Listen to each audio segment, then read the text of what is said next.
இன்றைக்கி மீன் வறுவல் செய்யறதுக்கு ஒரு 1/2 கிலோ பாறை மீன் கழுவி வச்சுருக்கேன். அப்புறம் 1/2 கிலோ திருக்க மீன் கழுவி வச்சுருக்கேன் குழம்புக்கு. இப்போ பாறை மீன் வறுவலுக்கு ரெடி பண்ணிக்குவோம்.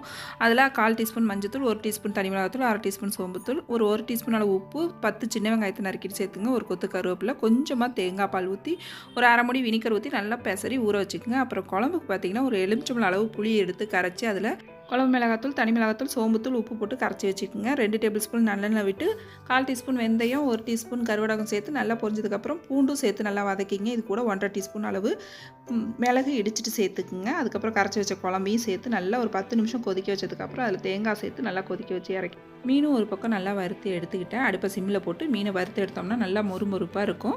இப்போ இன்றைக்கான லஞ்ச் ரொம்ப சூப்பராக அருமையாக ரெடி ஆகிடுச்சிங்க. மீன் வறுவலும் அருமையாக இருந்துச்சு, குழம்பும் ரொம்ப சூப்பராக இருந்துச்சு. நீங்களும் இந்த ரெசிபியை ட்ரை பண்ணி பாருங்கள். ரொம்ப அருமையாக சூப்பராக இருக்கும் சாப்பிட்றதுக்கு. நம்ம சேனலை இன்னும் சப்ஸ்கிரைப் பண்ணலைன்னா சப்ஸ்கிரைப் பண்ணி வச்சுக்கோங்க. தேங்க்ஸ் ஃபார் வாட்சிங்.